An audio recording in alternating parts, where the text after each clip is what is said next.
Halo teman-teman, balik lagi bareng gua Dilan. Kali ini di Wikipedialan, gue pengen ngasih tahu salah satu kasus yang kacau, kacau banget. Asli, ini kacau banget. Salah satu kasus yang paling kacau menurut gua sejauh ini gue bikin konten horor di sini ya. Dan buat kalian yang agak lemah atau nggak kuat sama video-video yang seperti ini, boleh langsung skip aja ya, boleh langsung skip aja dan kita langsung mulai aja. Jadi teman-teman, ada salah satu kasus yang kacau banget yang terjadi di Vietnam, yang dimana ada salah satu konten kreator, tapi konten kreatornya ini dia itu berfokus di sebuah shock site. Shock site itu kayak website yang nggak semua orang tahu, yang isinya itu emang aneh-aneh, entah jual obat-obatan terlarang, jual senjata-senjata terlarang, sama-sama kayak deep web, dark web gitulah. Cuman mereka nggak terlalu dalam dan masih lumayan mudah untuk diakses. Jadi salah satu kasus di Vietnam ini, pertama gue ngeliat di salah satu blog sih, salah satu kayak website berita gitu, yang judulnya itu salah satu pemuda di Vietnam baru saja menciptakan salah satu snuff movie. Snuff movie itu kayak film tapi yang kejam banget, jijik banget, pokoknya serem banget. Nah, cuma kan itu kalau film buatan. Kalau ini real snuff movies. Jadi Vietnam baru saja membuat snuff movie yang asli untuk pertama kalinya. Nah, pertama gue dapet dari situ. Yang ngasih itu salah satu follower gue, "Bang, coba dong bahas ini." Pas gue baca-baca beritanya, si blog berita ini kayak, wah, emang serem juga nih, kata gue ya kan. Akhirnya ya udahlah, kita masuk ke website itu. Dan pas masuk ke website itu, ternyata si pembunuh ini emang udah konten kreator, coy. Dia emang udah jadi konten kreator ternama lah di website ini. Bahkan orang-orang di dalam website itu pun kayak seneng gitu dikasih konten-konten kayak gini. Gila banget. Dan bahkan si pembunuhnya ini di dalam websitenya itu dia nulis, dia punya kayak apa ya, kayak koleksi gitulah. Kalau misalnya di YouTube kayak playlist kayak gitu, ada seriesnya gitu, episode 1, episode 2 segala macem. Dan yang kita temuin ternyata udah nggak banyak videonya. Mungkin karena kasus ini udah terkuak gitu ya, gue nggak ngerti juga. Kita cuma nemu satu koleksi dia yang isinya tuh kacau men, yang judulnya itu The Execution. Nah, untuk video pertama-tamanya itu mereka kayak bikin apa ya, rehearsal itu bahasa Indonesia apa ya, gladi resik. Nah, jadi di koleksinya itu mereka punya kayak kasarnya tuh kayak video pembuka lah. Video pembukanya itu adalah gladi resik gimana mereka akan melakukan pembukaannya, coy. Di situ diperlihatkan di dalam videonya itu. Jadi ada orang, si korbannya itu masih pakai kemeja, masih pakai baju, bikin gerakan-gerakan contohnya, nanti akan seperti ini, nanti akan seperti itu. Dan di ujung video gladi resik ini, video The Rehearsal ini judulnya, mereka berpelukan. Kayak kasarnya tuh kayak si pembunuhnya itu mencoba untuk nenangin si korbannya gitu. Dan akhirnya mereka masuk ke video yang selanjutnya. Video yang selanjutnya itu adalah eksekusinya. Jadi emang mereka udah siap banget nih buat eksekusi. Aduh, nggak kuat nih gue. Jadi video eksekusinya itu kita diperlihatkan di mana si korbannya itu tiduran. Dan ini tuh kayaknya mereka lagi ada di dalam kamar mandi gitu. Kamar mandinya kayak lumayan ada space lah di situ. Si korbannya tiduran di lantai kamar mandi dan di leher belakangnya itu udah ditaruhin papan pot gitu, kayak papan pot daging, tau gak sih, yang bulat kayu tebal gitu. Terus yang gue dapet informasinya, katanya si korbannya biar nggak nervous disuruh apa?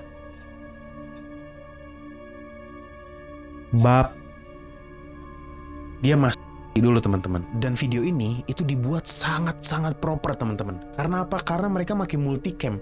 Maksudnya ada kamera dari angle ini, ada kamera dari angle ini, begitu. Karena kayaknya emang mereka tuh pengen bener-bener niat bikin ginian gitu. Saat si korbannya masuk segala macam dan pas pengen keluar, si pelakunya itu langsung leher si korban, teman-teman. Jadi mungkin 2-3 kali ayunan gitu, gue lupa. Dan akhirnya pas klimaks dia pun langsung wah anjing, langsung dipotong lehernya. Nah dari situlah nggak lama video ini selesai teman-teman. Jadi nggak lama video ini selesai, kita langsung masuk ke video yang ketiga. Video yang ketiga ini kalau misalnya gue lihat itu isinya itu dimana dia kali ya bahasanya ya. Jadi si korban menjadi beberapa bagian dari tangannya, badan apa segala macam. Ada beberapa momen di mana pelakunya ini itu naro organ, kayak gue bingung itu organ atau potongan daging ditaruh di yang udah kepel teman-teman. Jadi emang pengen bercanda bocahnya, buset. Allahu Akbar, Allahu Akbar. Dan ada yang beberapa kelihatan di dalam video itu dimasukin ke dalam panci gitu teman-teman, kayak emang pengen dimakan gitu, kayak pengen dimasak gitu. Terus ada salah satu foto di mana si pelakunya mirror selfie pakai kepala si korbannya. Respect. Nah, dia itu bahkan foto-foto, video-video itu dijual-jualin di Telegram teman-teman. Banyak sih sebenarnya yang nanya gitu ya. Kalau misalnya hal-hal seperti ini, entah itu ilegal atau jual beli sesuatu yang ilegal juga, kenapa kebanyakan dari Telegram? Karena di Telegram itu emang sesusah itu teman-teman untuk nge-track. Makanya kenapa banyak banget orang-orang yang seperti itu pergerakannya dari Telegram. Bahkan kita bisa menemukan 11 video dan 98 foto. Di dalam video-videonya itu banyak banget kayak beberapa daging itu lagi dimasak dengan bumbu rempah-rempah. Kayak apa ya, kayak sup gitu ya. Cuman daging isinya dan kuahnya tuh kayak dari rempah-rempah. Rempah-rempahnya tuh bener-bener rempah-rempah masakan gitu. Ada juga di mana beberapa part dagingnya itu lagi dibikin sebuah jadi masakan kari. Dan yang paling kacaunya lagi di dalam di dalam panci gitu, di dalam panci buat entah buat ngukus atau buat apa, di dalamnya masih ada kepalanya coy. Emang juara. Sebenarnya pemerintah dari Vietnam itu sangat-sangat menutupi kasus ini teman-teman. Karena apa? Karena ya gue paham lah ya, pemerintah pasti mikirnya ini adalah sebuah aib gitu. Nah makanya mereka sebenarnya nutup-nutupin dulu, baru mereka mengungkap kasusnya. Tapi menurut warga-warga entah itu di internet atau warga-warga di Vietnam itu mikir kok pemerintah geraknya lama banget ya. Dan muncullah sebuah komunitas ya di dalam grup Facebook yang bernama OSIN. Di dalam sini itu isinya banyak banget orang-orang pinter IT, yang dimana mereka tiba-tiba dapat footage inilah, dapat rekaman inilah, rekaman itulah segala macam. Nah akhirnya dari situ mereka terus ngegali, dan saking pinternya orang-orang IT yang di dalam grup si OSIN itu, tiba-tiba mereka dapat sebuah kayak grup chat gitulah, grup chat yang nama si grupnya itu adalah Long Pork. Long Pork itu berarti babi panjang, aneh banget ya, pokoknya itu namanya Long Pork. Dan si grup chat ini itu berada di dalam sebuah website yang cuman bisa diakses sama VPN yang bernama Motherless. Dan nggak butuh waktu lama, tiba-tiba mereka mendapatkan akun dari si korban, akun sosial media di website ini milik si korban itu bernama Nguyen Xuan Dat teman-teman. Jadi kalau misalnya dilihat dari status-status yang dia buat di si website ini, itu kelihatannya dia nggak punya banyak temen di dunia nyata, nggak punya banyak uang, nggak punya hobi segala macam. Jadi emang kehidupan dia benar-benar cuma di online teman-teman. Korbannya itu ternyata berumur 36 tahun. Hidupnya tuh kayak jauh dari semuanya gitu. Dia tuh kayak hidup private banget si korbannya ini. Si korban ini tuh udah aktif di dalam website ini, si website Motherless ini, itu semenjak tahun 2019. Jadi website ini tuh website yang fokus ke dalam sharing files teman-teman. Entah video, foto, atau apapun itu. Cuman ya tentu saja ya, pasti yang ilegal-ilegal. Si korbannya itu pernah nulis status, bahasa Indonesia itu adalah gua suka dan gue juga mau kehilangan kepala gue, atau kepala gue hilang dengan kapak atau pedang. Kan udah sakit ya begitu mah ya.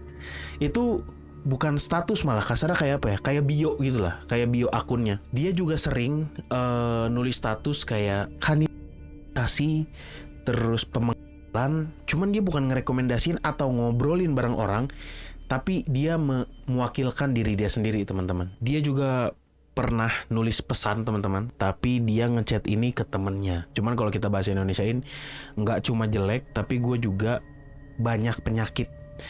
Gue nggak bisa hidup bebas kayak orang-orang normal pada biasanya, pada umumnya.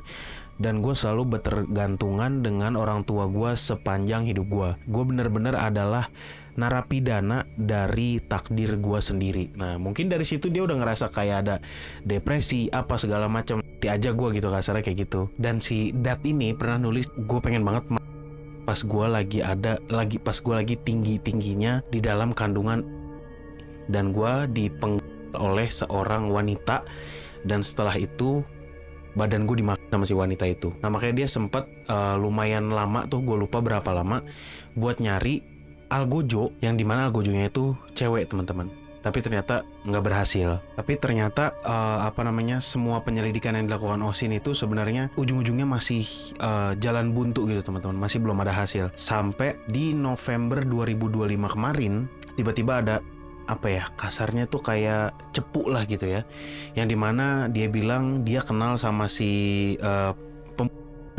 dia kenal sama si korbannya, dan bahkan mereka masih kontak-kontakan di tahun 2025 awal dia bilang. Akhirnya di situ juga kebetulan tiba-tiba ada sebuah YouTube channel yang bernama Ketomo, itu dari Vietnam juga, salah satu konten kreator di Vietnam juga, cuman yang faceless ya, yang nggak pakai muka. Dia itu sering banget membuat reka adegan 3D kasus-kasus kasus-kasus apapun itulah pokoknya ya. Dan dia ini si konten kreator si YouTuber ini pengen nyoba menguak kasus dari pemenggalan si Vietnam ini. Dan gak lama setelah dia update status di YouTube di mana dia pengen menyelidiki kasus ini, tiba-tiba dia nulis status lagi. Dia bilang kalau misalnya penyelidikannya kayaknya bakal selesai sampai sini aja, karena orang yang dia selidiki itu ternyata berpengaruh besar di Vietnam dan bahkan bisa menghancurkan satu tim si YouTuber ini. Di dalam status itu dia menaruh mengupload sebuah foto si pembunuhnya yang di blur pakai mungkin digambar sendiri gitu ya, dan sebuah screenshot akun, gue nggak tahu itu entah akun Facebook atau apa, yang di blur. Tapi komunitas dari Osin nggak butuh waktu lama buat nge-unblur, jadi ngilangin si blurnya itu biar kelihatan nickname-nya itu siapa. Dan ternyata nickname-nya itu adalah Tancung 11111. Jadi satunya ada 5 ini ya. Gue gak tahu ini akun dari website apa, gue gak ngerti. Dan setelah ditelusuri lebih lanjut lagi, si akun ini ternyata connect ke dalam sebuah akun Facebook Doan Van Sang teman-teman. Jadi Instagram juga ya, Doan Sang. Dan kelihatannya si Doan Sang ini itu kayak ya udah kayak bapak-bapak biasa aja gitu. Bapak-bapak biasa umur 50-60-an yang udah punya anak, udah beristri, udah menikah gitu ya. Yang tinggal di salah satu tempat North Vietnam, dan di situ perbatasan antara Vietnam dan Cina sebenarnya ya. Dan gue bingung kenapa si orang yang pengen diselidiki ini, si itu memiliki power yang besar sekali. Ternyata dia itu salah satu wakil dari Kementerian Perdagangan lah ya, kalau misalnya kita sebut di sini ya, Kementerian Perdagangan yang ada di Vietnam. Oh pantasan aja si anjing ini lumayan besar juga. Dia itu punya afiliasi atau kedekatan yang lumayan dekat dengan pemerintah Vietnam.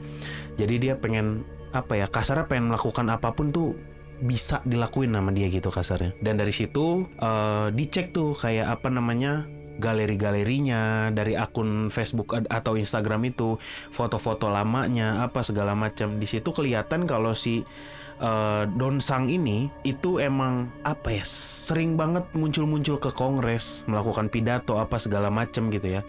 Dan ternyata Tancung itu yang nickname yang dia pakai itu adalah nama dari si anaknya teman-teman.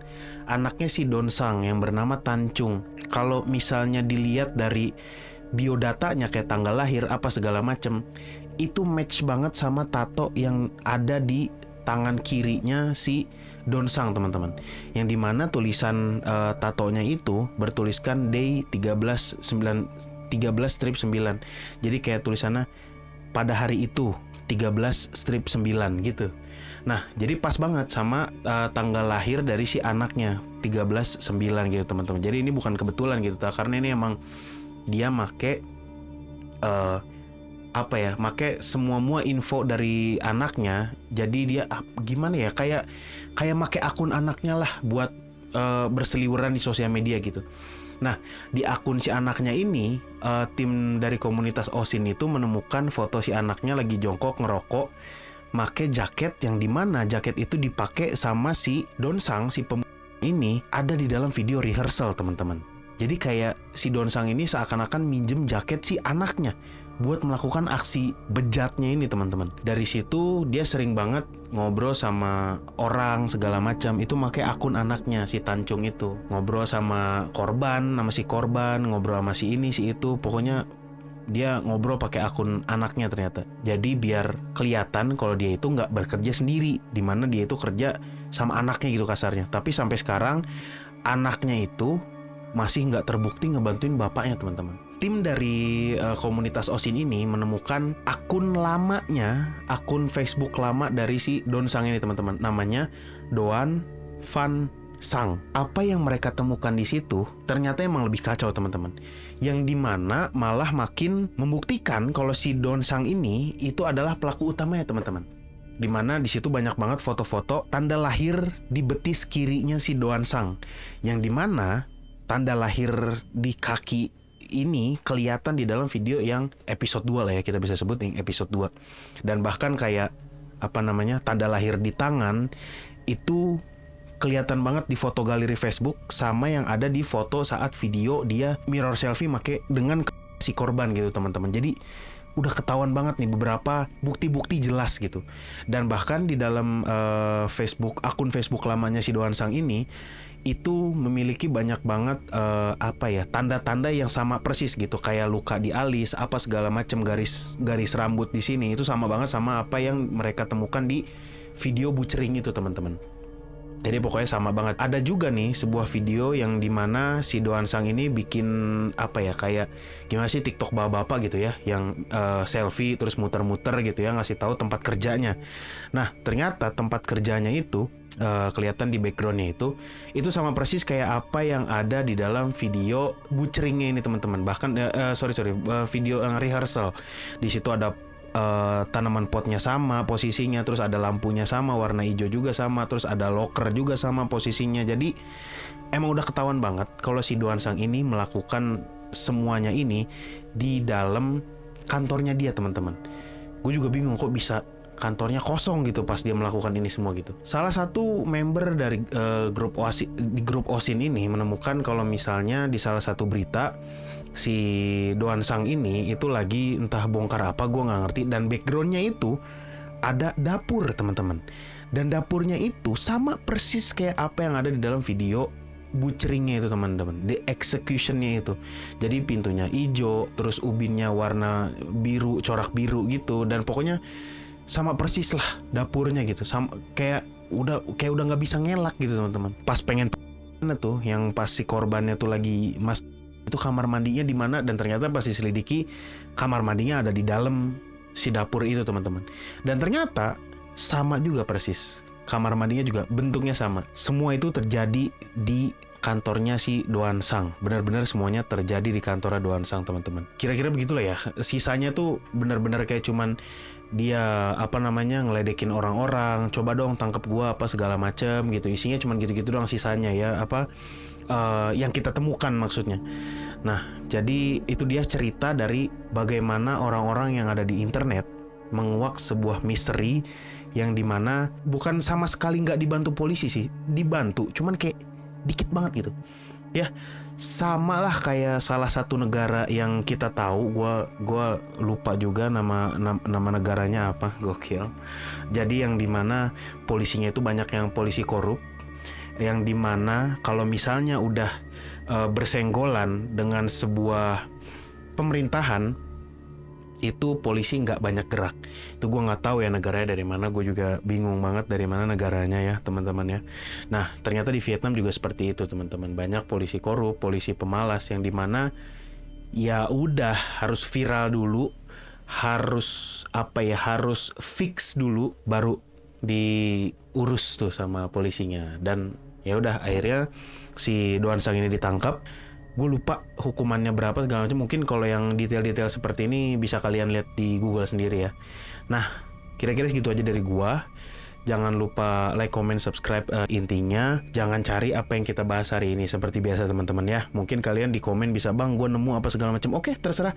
Cuman jangan jangan di share ke teman-teman lu, coy gue nemu website ini apa segala macam. Kalau bisa jangan, karena ini semua adalah untuk edukasi aja teman-teman. Kira-kira segitu aja dari gua. Sampai jumpa di video-video lainnya.